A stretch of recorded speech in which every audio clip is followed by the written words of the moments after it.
We're continuing our one-on-one series with some of the top objectivist thinkers of the day. Greg Salmieri, welcome back to the Rubin Report. Great to be here.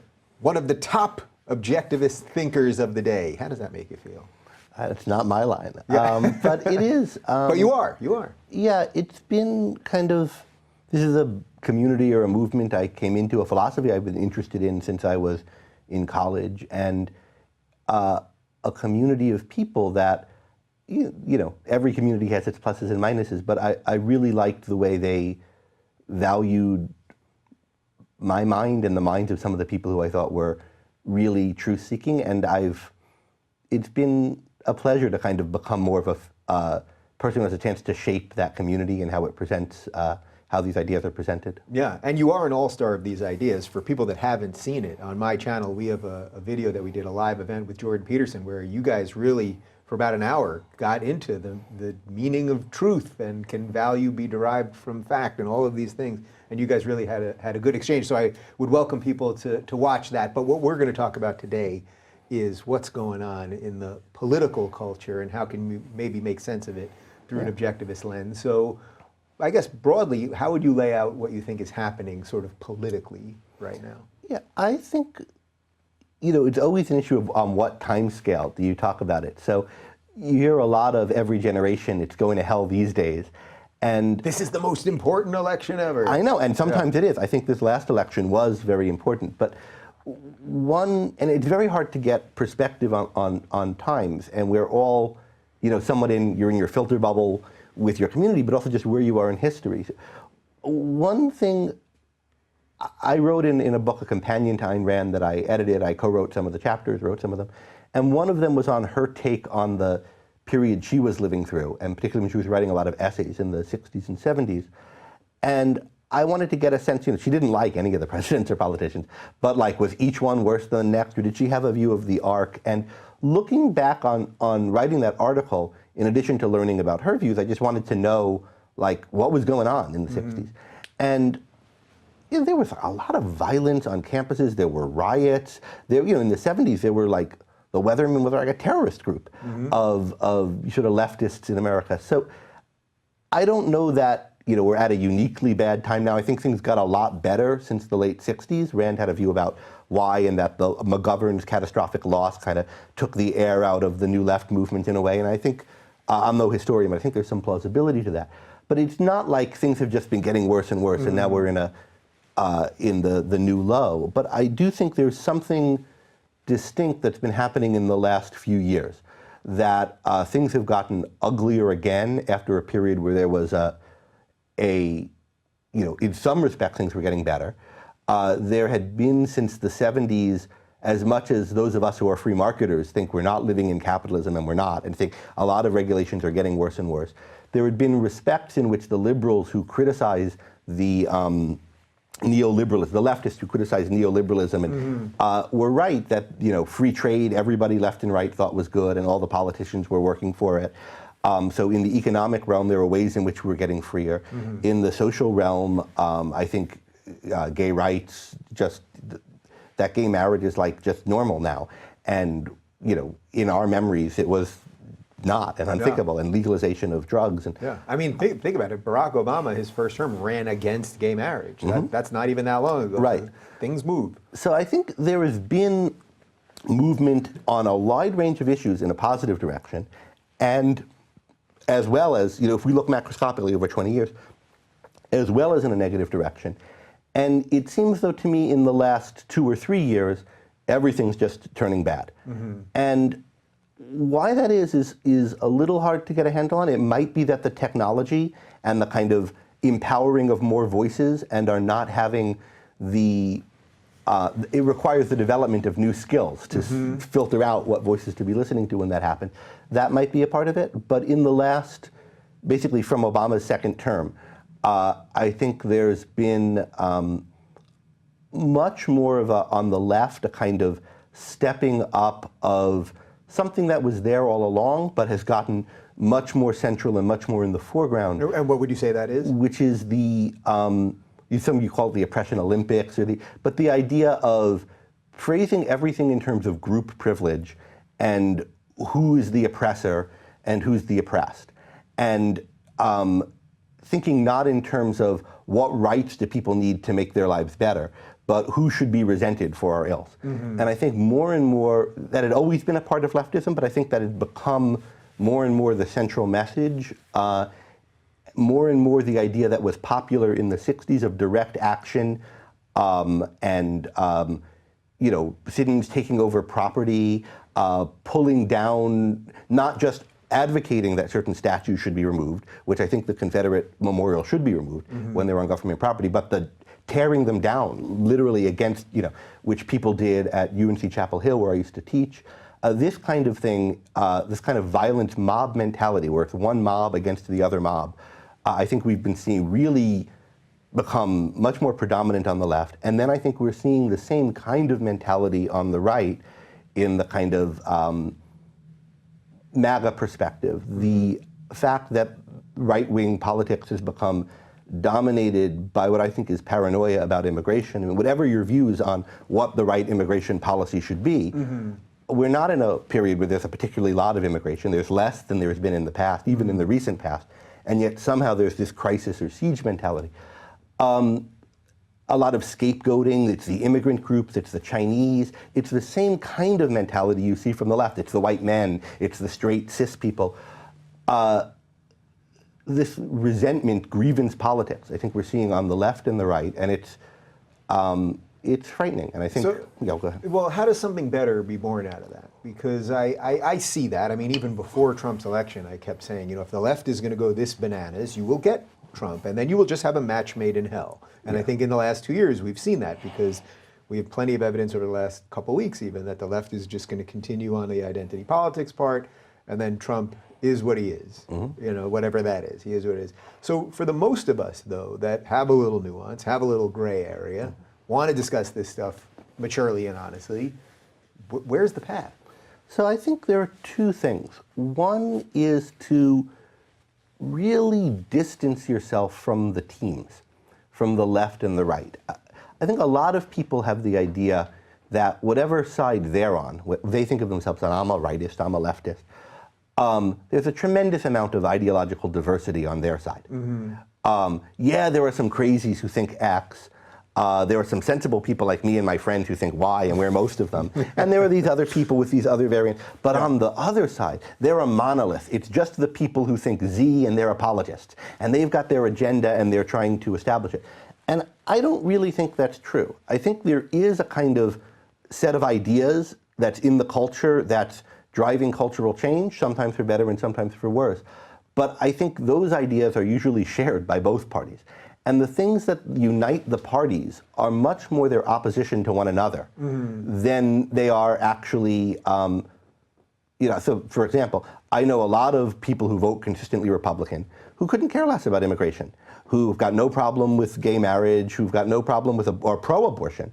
If you run down all the issues, half of the issues that are really important to the Republicans, they don't care at all about, or they agree with the liberals on, a leftist on.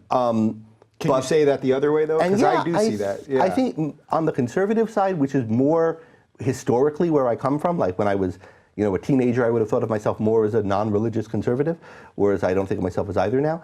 But if I look at leftists who I read, so someone like Martha Nussbaum or someone like that, or even, like Barack Obama was upset about the deplatforming on campuses, right? He's not in lockstep with Noam Chomsky and Antifa, right? These are like three different, I'm a lot really awful about Obama in my view, but I don't think Black Lives Matter, Obama, Bernie Sanders, Elizabeth Warren, and Hillary Clinton are all the same in what they want. So I think for whoever we are, we should separate ourselves out from, this is my tribe. We should think about, what are my political values?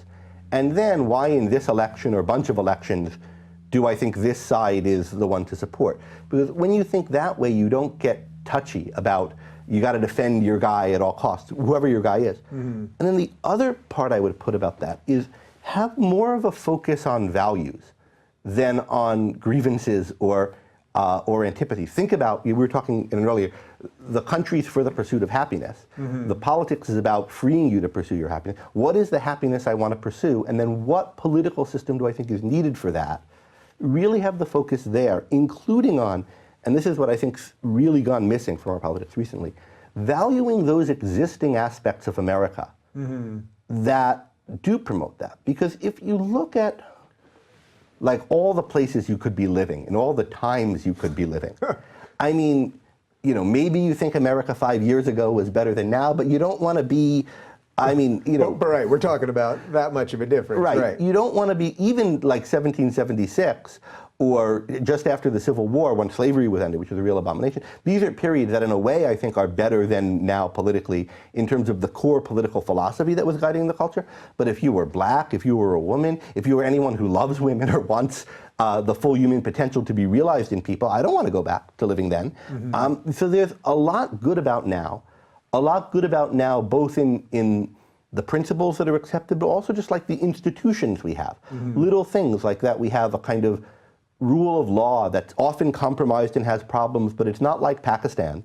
Or, you know, I was in the country of Georgia a couple of years ago giving a talk, and some people were telling me about what it was like there shortly after during the USSR and shortly after the fall. You couldn't trust any of the cops, you couldn't report a crime, everything was corrupt. You know, it was really like living in gang warfare. We're not in that situation now in America. And we should really recognize and value the fact that we aren't as an achievement that was hard won and we have to work to preserve. Is that part of the problem with so many of the arguments these days, that there isn't just an acknowledgement of that? Just a basic acknowledgement of, is it perfect? No. But is it pretty free? Is it pretty good? Does water show up at your house when you turn on the faucet, except if you live in Flint, Michigan, or whatever else? That basically, is there food at your supermarket? Maybe you wish you had more money for it, but that the basic function of a society is happening here, and it's a lot easier for people to be running around screaming they want to burn it all down, or if only we were this or only that, it would all be so much better than actually creating it. That's how I think of it. It's particularly the burn it all down versus the recognizing that things are pretty good, even if they're not good enough. I don't think you should settle for how things are. And that they're being pretty good is an achievement. It's not like you're owed a perfect world in which to live, where the society is organized perfectly justly. And then the fact that this isn't is cause for you to infinitely rage against everybody. The default condition of human beings is being at one another's throat, being in a horrible social order where everybody's ganging up and oppressing everybody else. We have achieved a much better society, and it is an achievement that has to be valued. And if you think of it that way, then you have a kind of self-esteem for your country and its institutions, where we are good, and I know what's good about us. And that can power a kind of wanting to change, where you have confidence in the basic essence of your society, and you're thinking now, how can I more fully realize that? How can I love my country for what's good about it. How can I look at the sores, look at the bad spots, be emboldened to do that by my recognition of the fundamental goodness, and then recommit to it, get better, as opposed to a burn it down mentality, where basically an oppressive, unjust society. And I see that, you know, I went to graduate school, I have a lot of acquaintances I met there. Some of them are like literal Marxists who are members of, you know, they're upset that their group that it turned out was funded by Russia, you know, fake Facebook page was taken down. And then I have the other friends who are libertarianists or Trumpists or whoever they are, and their page got taken down. The people on both sides of this have this view like we're in a fundamentally evil in every respect society, burn it down, whatever comes after it can't be worse. And that's just not true. Yeah, it's actually quite scary, because I would almost bet my life that whatever would come after would be worse, at least in the short term. And even the short term kind of burn it down. There was that article, I forget the name of the guy who wrote it, the Flight 93 election, who was comparing the Trump, he was trying to get never Trumpers to come on board for Trump. And the argument was, it's like the passengers in Flight 93 on 9/11. We know who's driving the plane, Obama and Clinton, and we know they're going to crash it into the World Trade Center. We got to storm the cockpit and put someone in there, even if he doesn't know how to fly. It can't be worse than that. And if you really thought that, I mean, put aside what you think of Trump, the view of Trump that's going into that argument and saying we should vote for him anyway. Any random bozo who doesn't know what the hell he's doing is better than the people and the institutions driving the country now. you have a really, really bleak view of America. And I don't think, as much as I hate Obama and Clinton, I don't think you love America if your view is like any random guy who came in pulling the levers is going to make it better. But is there an interesting play, because you mentioned morals before, that you could put your morals aside for something else in, say, the short term? So, for example, I say this as someone that didn't vote for Trump, that the identity politics, oppression Olympics driven left right now, I personally view that as a bigger threat than Trump, basically. So that in a way, he was needed. He was not the thing that I would have wanted, and I'd much rather have Thomas Jefferson and someone more statesman-like. And I think he's basically just a sort of a crooked New York businessman. But I don't think he's a KKK member or any of the other things. But the point is that that's occasionally the threat from the other side is enough that you have to put away some of your beliefs in the short term just because of realpolitik. So I think there's a difference between choosing the lesser of two evils and knowing that that's what you're doing, and putting aside morality. So if you say, you know, boy, this election is some pretty crummy choices, but between Trump and Clinton, I think this one's better. You know, or you might think neither of them is and you're not going to vote. But I think this one's less destructive, awful though he or she is. That's a very different thing, and it's going to lead to a very different way of approaching politics thereafter than I'm putting aside morals and picking this person. And my own view of this last election is whatever you do in the ultimate election, I think is, what was important about Trump was that he won the nomination, not that he won or lost the election, in my view. But I see Trump as not an opposition or an opposite to the identity left. I see him as the very same ideas that have dominated the identity left coming to dominate the right with a really shocking rapidity. So I see the movement he represents as the bigger threat, although I agree, in himself, he's a corrupt New York businessman. I also think he's a kind of liar that's worse than we've had before, although most of our politicians are liars. But I don't think he's a KKK member or a bigot. But I think he's running a campaign that's about identity politics in a more explicit way than you're getting on the leftist campaign. So I think he's not the equivalent of a Barack Obama with Hillary Clinton, or Hillary Clinton with respect to that identity politics mindset, but more the right-wing equivalent of a Linda Censor or somebody on the identity politics mindset. So that's, in this election, I mean, I hate Hillary Clinton, but I thought she was the less bad for that reason. Okay, so without just going purely into the personality part of it, do you sense a danger that everything is political now?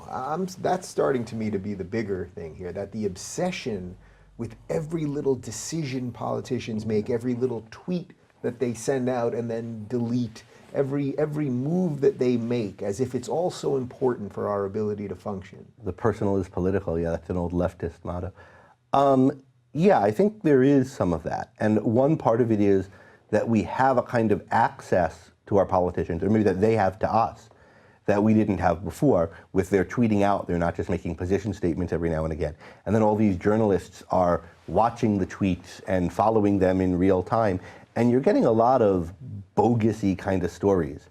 And a lot of stories that are, you see this on both sides, one side accusing the other of overreacting to something. And it's not clear the reaction was really there. Like, who the hell was upset about Ocasio-Cortez dancing? There were all these stories about how right-wingers were upset. That one was completely fabricated. And it was made up. Yeah. But also, like, I saw something on before that about, like, all the liberals who were upset about that the one black kid in Charlie Brown's Christmas sat on a folding chair at one scene. And I saw a lot of conservatives upset about liberals being upset about this, but I didn't see any liberals who were upset. So I sense like we're getting a lot of these kind of things happening where some bozo says we're something. upset signaling or something. Yeah, exactly, and it's a kind of virtue signaling. And part of that is, I think, something you've indicated before, are not having formed the mentality to deal with these platforms, are not having a good way of filtering signal to noise, and people being able to take advantage of that to gin up outrage. So what do we do to inoculate ourselves from some of that? If you live in a time where, even if you might be able to step back from some of it. You're not on Twitter, for example. If you can do it for yourself, but you live around a lot of people, because this I see happening all the time now, is that people that don't want to be that political, that want to be aware and want to be informed citizens, but don't want to be like, ultra political all the time, they get sucked into it because every conversation is now becoming political. So one thing you can think about is, think about offline, that is outside of these political conversations, what your values are that you want to pursue if you're going to talk about these kind of things at all. And then that might lead you to not want to talk about them. But if you are going to want to talk about them, what are the kind of points that you want to bring up? What do you think is a way, I'll tell you what I think are some ways, but of inserting sanity and rationality and a value perspective into these conversations. And then if you find yourself in a Twitter, conversation or a Facebook thread or just people at the dinner table, going back to those points. And so what are they? One of them is maintaining this perspective that we're not in this apocalypse society that we want to burn it all down and anything will be better than it. And there have been some really good cultural developments on this front. I think Steven Pinker's last 2 books, there's a lot I disagree with Pinker about, but Enlightenment Now, and I particularly liked The Better Angels of Our Nature. Just giving a sense of like what most of human life, most of the time has been like, and that we've climbed out of that. I think learning that and making that real to yourself and then trying to make it real to other people when you talk matters. And I'm really glad to see Pinker having success with these books. Other people have made these kind of points too, but I think he's been a really good spokesman for it. So that's one point. Thinking about like refocusing a conversation from anger to goals. So I get you're upset about this faction or that faction, but like, what do you want in politics? So I want, for example, ultimately and on a large scale, greater respect for individual rights and laws based on rights. On a small local scale, I want, like, year to year, what's happening these days that I'm upset about, and then what do I think the alternative is? I want more respect for objectivity and procedure. Any particular movement that this particular president or administrator or congressperson feels like he could shoot from the hip and make things happen, I want to rein in those kind of things and rein back or add back the kinds of things where we have protocols for what the Justice Department does versus other branches of government, what role the Congressional Oversight Committee for the Justice Department plays versus that. I want, what little things can we do that create distance and separation and show people caring about facts rather than exacting political vendettas. So how do we get good people to get involved in politics? That seems to be one of the big problems these days, that because we live in such a time of political destruction and personal attacks and everything else, I see good people self-selecting all the time. People say to me I should run for something. I don't know. I mean, I think I have a basic understanding of the ideas. I'm a pretty decent communicator. I could probably do it. But the idea of going through that machine is so insane that I would never want to do it. And I think a lot of people feel that way. A lot of just good, decent people. I don't think I don't know. I'm not too concerned with getting better people to be politicians because I don't think it matters all that much who the politicians are. I think they're moved by what they think the voters want. And I mean, I'd rather them be really honest and really upstanding than just faking it. But right now they're not even faking it. Right. So I think the more we can make it the case, I think actual who gets voted for and who runs is, and then what they advocate and do once they've run, is really downstream of what's happening in the cultural arena and in the political cultural arena, on political talk shows and things like that. So I'm more concerned about, and I don't have an answer to this one, but how to make the television news programs better than I am how to make the Congress better. I think if Fox News and MSNBC News and CNN News were 20% more truth tracking and more interested in how to better the country rather than in how to stoke grievances, then I think Congress would just get better and we get better presidents. And I don't know that we can improve those things, but I think more and more shows like this, more journalism by independent journalists who are priding themselves on trying to get at the fact and not being sensationalistic, but priding themselves in a kind of calm, deliberate manner. The more we can have of that, the more we can support that where we find it, I think is is really the way forward. Yeah, and it also strikes me that part of what's happening right now is we're watching those institutions crumble. You know, we're certainly watching academia crumble at a certain level. We're watching cable news and media crumble at a certain level. And as the crumbling occurs, they seemingly have gotten more desperate for the clicks and all of the things that you don't want, where they're not going to scale back and go, maybe we should be 20% more truthful or less hysterical, because they're in their death throes. So the question is really, well, what comes next? I think you laid out a couple options there that I could get on board with. For one's own media habits, I think reading newspapers versus watching television news is a big improvement. It's hard for me to say if the newspapers are better or worse than they were 10 years ago or 20 years ago. I suspect people who think the media is much more biased now than it was 20 years ago think it more because they're now exposed to more opinions, and so can see how narrow what you get from the mainstream media is, rather than because the mainstream media got narrower. Right, which is that's a little bit of chicken or egg, sort of, but that's an interesting way of looking at it. But however the New York Times or the Washington Post compares to how they were 10 years ago, in the Wall Street Journal, which is better for having a more quasi-right-wing perspective compared to the center-left perspectives you get from those two. The newspaper versions versus the TV versions of those viewpoints are just much more information-centered. They've still got problems, but if you want to think like, what can I do to have myself be in a more fact-based world, stop watching Fox News and start reading the Wall Street Journal. Stop watching MSNBC and start reading the New York Times. Those would already be an improvement. All right, you've given some people some things to think about. It's been a pleasure chatting with you, and several of my chats that Greg has been involved with will be linked to right down below.